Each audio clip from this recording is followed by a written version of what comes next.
There is an issue which came up, well, it comes up repeatedly, but came up specifically recently, and that is the question posed to non-Abrahamic religions regarding polytheism.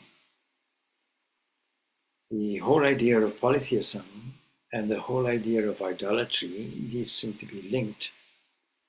Both of these are abhorrent to the Abrahamic mind. And we often wonder, why is it so? Why is there this abhorrence of the use of idols and images? Now, not so much images, because as Christianity developed, images were accepted. And even in Judaism, it is acceptable to have a symbol of an ark, a golden ark, something like a treasure chest, with two wings, winged angels on, and a hovering cloud, as representing that which is unthinkable. So we have to understand that when we talk of the highest principle, that is the one deity, the one God, which we call Brahman in Vedanta, this supreme reality, or what religion calls God, is of course beyond the range of our thought.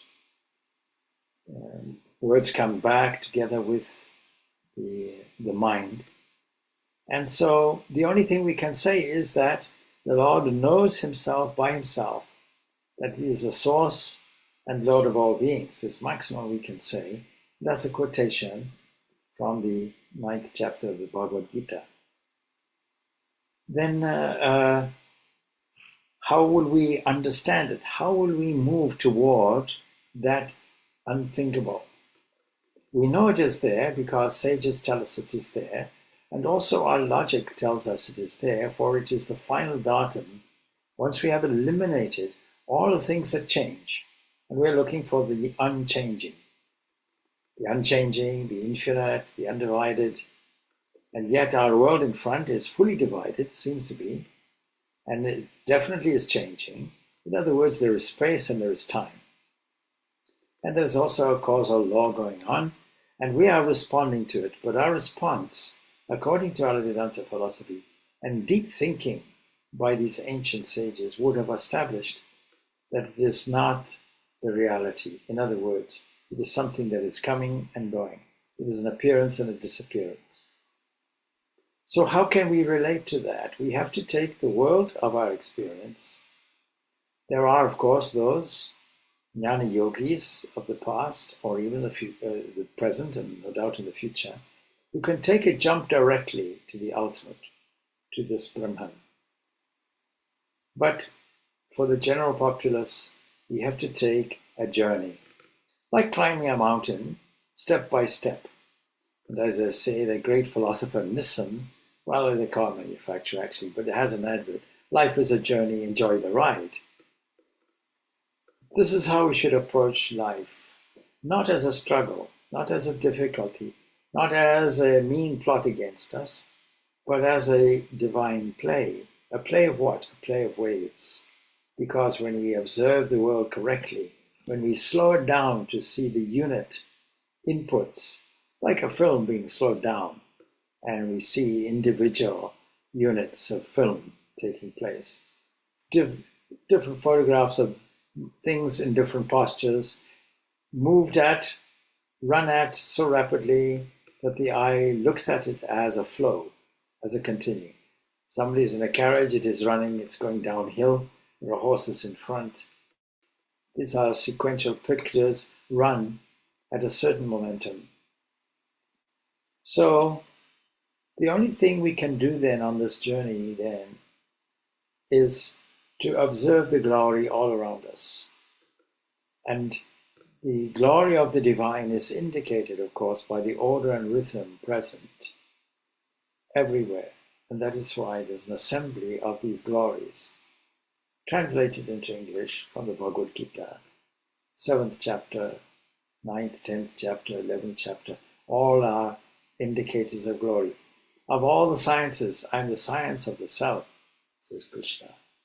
And what he is saying is not in, not through, but as I am this. Of all the fish, I am the shark.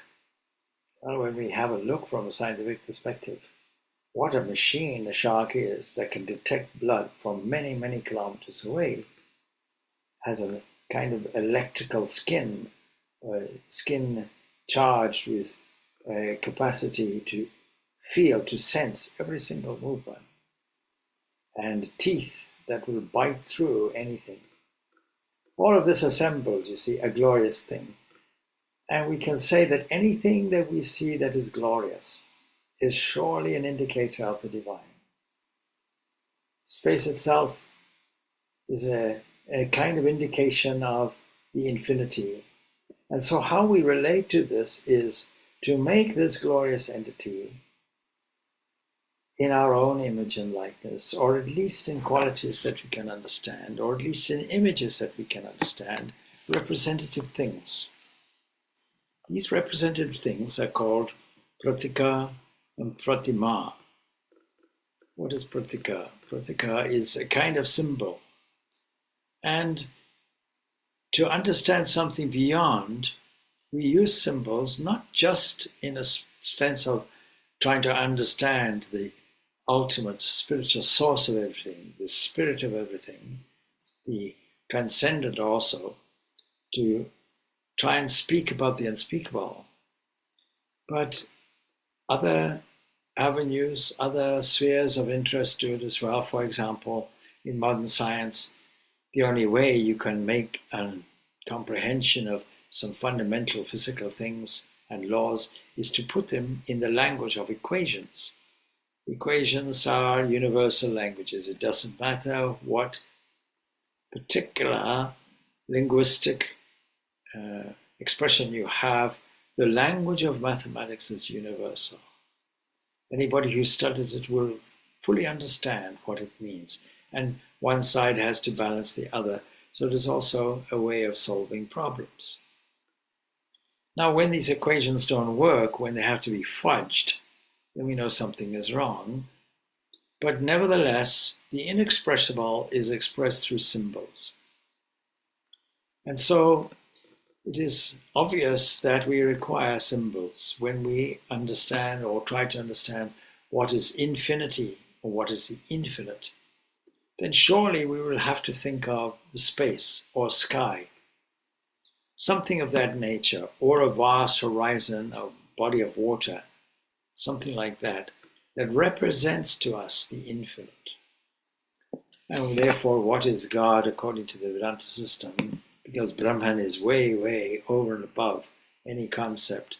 It is the highest reading to the human mind of the Absolute. When we talk of Ishvara or God, it is really an adapter, supreme upadhi, that is associated through the magic, if you will, of apparitional causation, what is called vivarta, that appears to us as something where it's like the rope and the snake. The rope is hidden, the snake is projected, and sattva, light and purity, will reveal it. That is our mechanism. And so Swami Vivekananda, in his talk on Bhakti Yoga, has this praktika, the symbols are there, and so it's not exactly in the category of idolatry. And yet it is in the category of images and image making. Now it's not carved. In the ancient days, in the Middle Eastern world, in the world of the formation of what has become Judaism, the tribal god called Yahweh was a very key component, of course, of the whole culture. And when you came across other people, other tribes, other peoples who have the same cornerstone, that in other words, they are encouraged to be on a winning side. They have made some propitiating moves. They have done some worship to their god or gods. Naturally, when one body wins, when one side wins, then naturally that is deemed to be, well, this god is superior. And it happens also in relatively modern times. The wars, for example, 1914-18 war, the Great War, There were people on the Russian side, there were people on the English side, on the German side, all with religious symbols and all praying to God. But God is the same God. Up in heaven, it must be very confusing. We got an email from this side, email from that side. Both of them request support in their war. My children, what are you doing making war in the first place? Don't you know the oneness of everything? Don't you know that land is not yours? Land, or everything belongs to the divine. Everything is an expression, a creation, if you will, or more accurately, a shasti, a projection of that one. Projection, we have this. Recently I was talking about Devi Mahatmyam, and the first story which goes forth, these Madhu and Kaitoba, the demons, they have come from the ears of Vishnu, the earwax. Now you may wonder, why is this image there?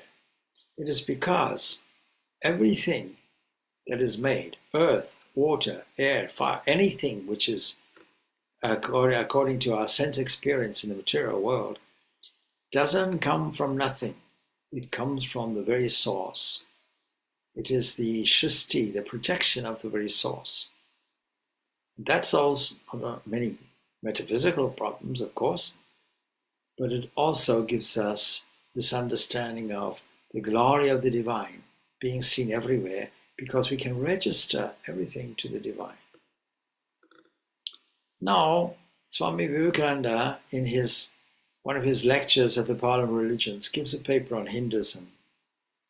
And he says there, I may tell you that there is no polytheism in India, straight. And I asked these group of people, do you believe that there are many gods? Oh yes, we have many gods. How many gods? I think I phrased it in quantitative language. How many? And they were quoting so many crores and this and that and the other, millions and so on. So it seems that even within the Vedanta or the Vedic religion that has come down to us as the popular Hinduism, people use this language, and people still use the language of idols, and that would be like a red rag to a bull for the people in Judaism, Christianity, and Islam. Christianity has retained many images, but they will have an excuse for it, a reason for it. They won't say we are idol worshippers. Now we come to pratima then. Pratika is to use a symbol. Well, pratima is much more direct. It is to use an image, something like a photograph. We recall that when Swami Vivekananda was challenged by the Prime Minister of a Maharaj, I said, yes, of course I believe in the Vedic system and religion and so on, but I don't go along with these images. There happened to be an image of the Maharaj there. And he says, well, that's an image there, of course. I don't know why you have it there, because it's just made from paint and paper and gilt around the edges, making a frame and so on. You can take it down, you can stamp on it, you can destroy it, Oh, I can never do that. So the image and what it represents become one and the same thing. You know that when you have family photographs, that you wouldn't think of in any way tearing the photograph or despoiling it in any way. It's equivalent to the actual entity itself. And so, of course, how do we relate to the unrelatable directly unless we are people of astute wisdom, people of keen understanding and relentless, dedicated practice? For most people, they will have to take the help of pratima and pratika. And Swami Vivekananda points out that those religions that never did it, namely Islam and Protestantism, they are all the poorer for it. Although in Islam, the pratika, a substitute that is, for this divine kind of symbol and indicator, will be graves of holy people, or maybe the orientation toward the Kaaba for Muslims, all of those kinds of things. And yet, if they say Allah has no characteristics whatsoever, As soon as you say Allah, some image comes. You cannot deny it. We are all image makers out of necessity. And so, is there a way we can actually use images at the very fundamental level to assist us to help our concentration? And of course, obviously, yes, not only help our concentration, but vast churches, innumerable churches in the whole of Europe, in South America, in North America, all over the world. Huge temples in Buddhism, in Hinduism, in Jainism, all over the place, and involving the most superb craftsmanship. I remember many, many years ago going to Mount Abu and seeing there the Jain temples. Every half-inch, quarter-inch of the surface has been carved in marble so delicately, it must have taken years and years and years. So what we are left with then is the whole business of trying to capture the unlimited in a very small way of looking at it through our human representation. So anyway, he's saying there's no polytheism in India. In every temple, if one stands by and listens, one will find the worshippers applying all the attributes of God. And including omnipresence to the images. Now that is obviously not polytheism. And nor would the name henotheism, which was coined, I think, by Max Muller, do the job. It wouldn't explain the situation. The rose called by any other name would smell as sweet. Names are not really explanations. Then he goes on to say that he remembers as a boy hearing a Christian missionary preach to a crowd in India. And among other sweet things he was telling them was that if he gave a blow to their idol with his stick, what could it do? And one of his hearers sharply answered, "If I abuse your God, what can he do?" "You would be punished," said the preacher, "when you die." "So my idol will punish you when you die," retorts the Hindu. "The tree is known by its fruits. When I have seen amongst those that are called idolaters," he says. Now, of course, he's talking about his master, Ramakrishna. Men the like of whom in morality and spirituality and love I've never seen anywhere." I came across somebody at a particular ceremony, supposed to be a religious ceremony by a spiritual institution. The greatest quality is patience, he labels it, and some other thing of faith, no mention of love. And so, where is the love in all of this for our fellow person and their expression to make some kind of universalist thing? And to understand why is it that the Abrahamic religions were so much against this, except for the fact that they wanted to preserve the exclusiveness and the power of their own deity. So that is the historical reason, and that has come through to us, giving us an obstacle, a wedge between us. And so, how can we clarify this misunderstanding? Now, if we look at various temples where it carves, the most beautiful carvings are there, the Portuguese shot at them. I'm thinking of Elephanta caves. There are bullet holes in them. There are idols, so-called, which are really chopped and disfigured and so on, by people who felt that people were worshipping stone. But obviously, people who are worshipping the representation of the idol, the image that is important to them, don't think that the stone is omnipresent.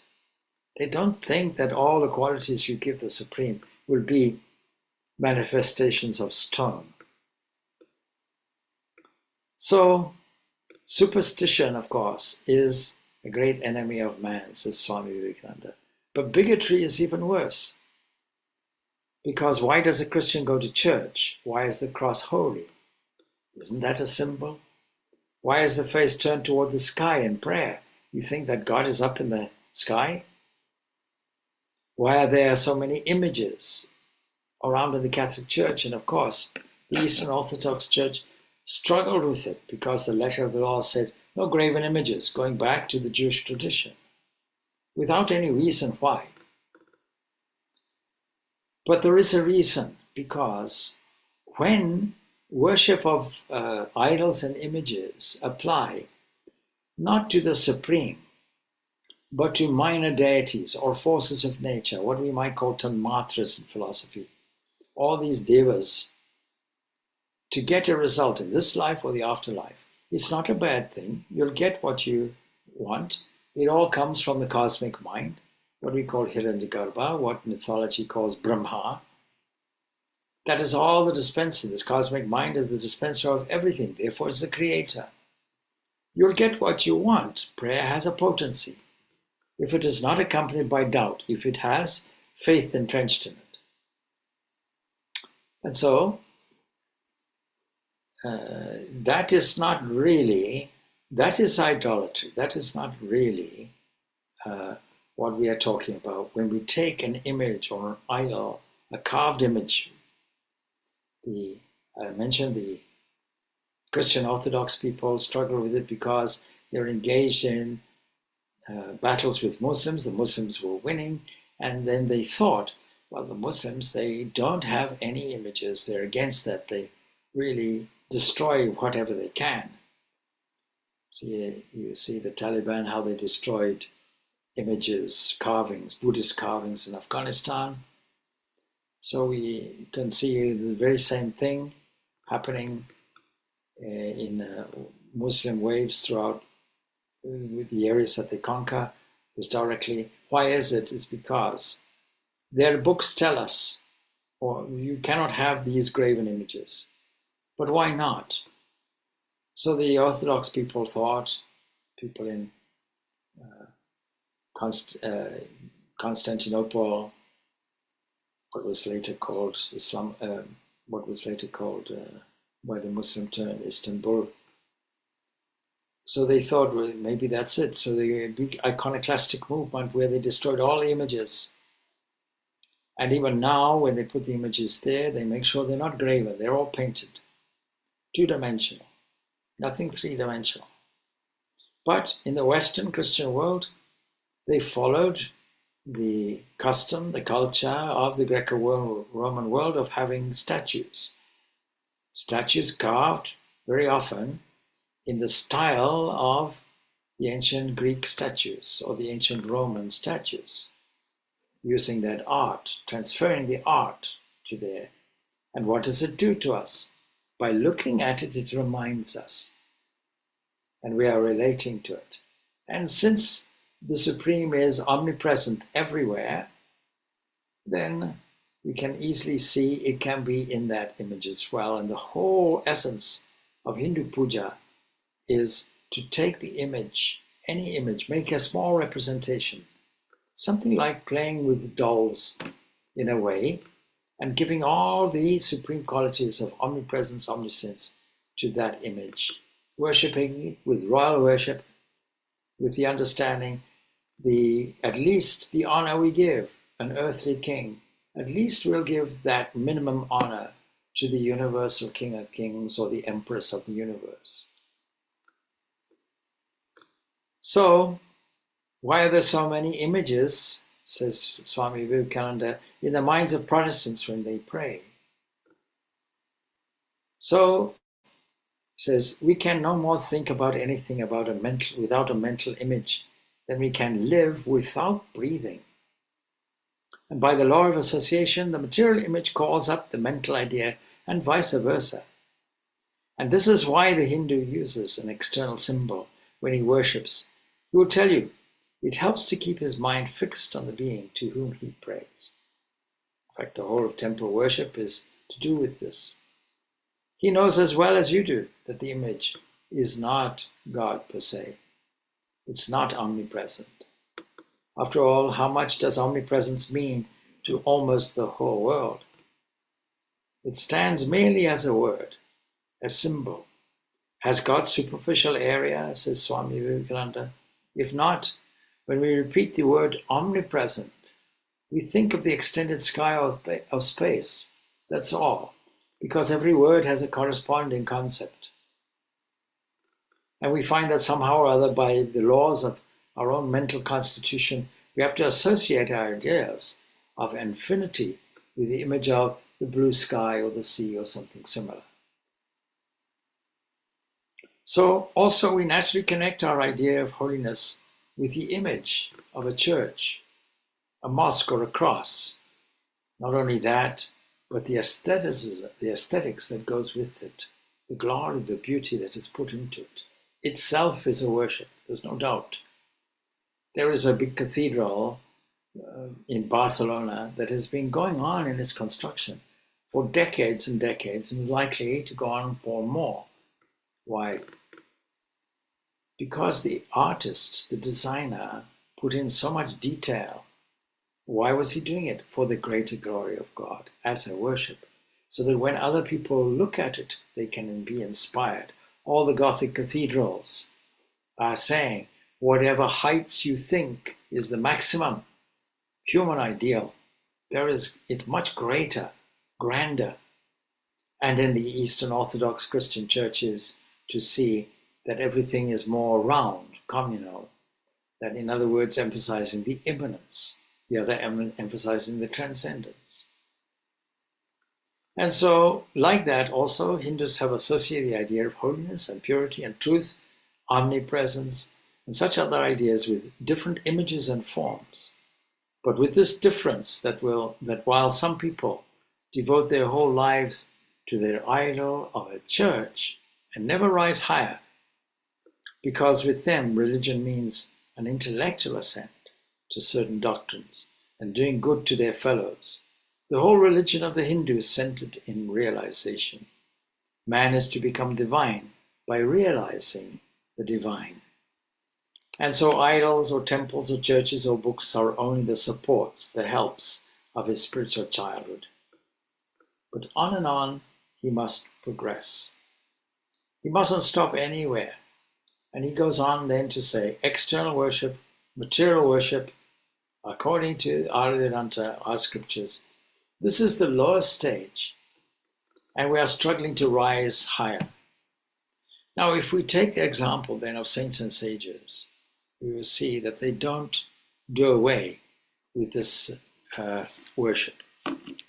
Even in Shankaracharya's messages of non-dualism, he is still preserving worship. And worship of what? Worship in front of a symbol. The Vedanta's final conclusion is that Brahman, or the impersonal absolute, and the illusioners of the world, including all the deities, in other words, the natural forces, all the manifestations of the power or the energy of this Brahman in the relative world, these higher beings, it's iconoclastic and intolerant of worship. If we were to take that view, we would be mistaken. The non-dualist doesn't view it in this way. The realization of the illusoriness of the sense-perceived world is no doubt, of course, our goal. But a person who is under the spell of ignorance cannot deny the actuality of phenomena and then deal with it in a step-by-step way. So it is a bit like if you have an Ishtadevata, as I mentioned to a group the other day, it is a bit like having a keyhole. A keyhole in a door of a walled garden. When you look at it from a distance, you will know there is a glorious garden beyond it. And as your eye gets closer to the keyhole and understands its outline, understands its totality beyond its form, and there we will see the more and more of the expansiveness and truthfulness of the garden which sits beyond. Until ultimately, when our eye is right up close, we see the garden, but still there's an obstacle. And when the whole door and wall is removed completely, then the totality of the garden is understood. It becomes our experience. These are useful tools. These are useful things. And if we were able to understand that more and more in this way, from the point of view of those who are practicing it and relating to those who have an abhorrence of it, we can at least explain to them, my dear fellow, we are all image worshippers.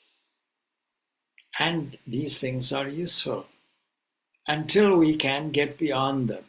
They're like a small flower or small plant surrounded by the necessary fence, watered and nurtured until it grows by itself. And we can remove the structures, remove the scaffolding, if you will, that is protecting it. And so these are just some thoughts on the great spiritual value of the use of pratima, pratika, symbols, and also images. And we have to be careful with our terminology, with our brothers and sisters from the Abrahamic religions. When we say idol, it's much better to say images, because you see, they have them in their own churches. Furthermore, they may say, we don't think that praying in front of an image is praying to God. It is simply a reminder, a symbol. Well, everyone can say the same, with one small adjustment. The immanence of the omnipresent is truly omnipresent. We can see in the image itself and mobilize the heart and the sentiments toward that one being, one without a second, who is now beautifully brought within our range of understanding and allowing us to create a response. And every mystic, every sage may have gone through this in some way or another. Let us take, for example, the Christian mystic praying before the cross. There was a film that I remember from my childhood, so beautiful. And I forget, I don't know which saint it was, I was so young. And they were standing there praying with tears flowing in front of the crucified Christ. And there they saw the vision of the Christ coming down from the cross and embracing them and sitting with them and entering into them. And that has stuck with me. And I thought, every time I see an image such as that, surely I will get a vision of the actuality, the liveliness of it. And so this is part of our spiritual experience that leads us on to this great, great, grand vision of this totality. Om Shanti, Shanti, Shanti. Peace, peace, peace be unto all.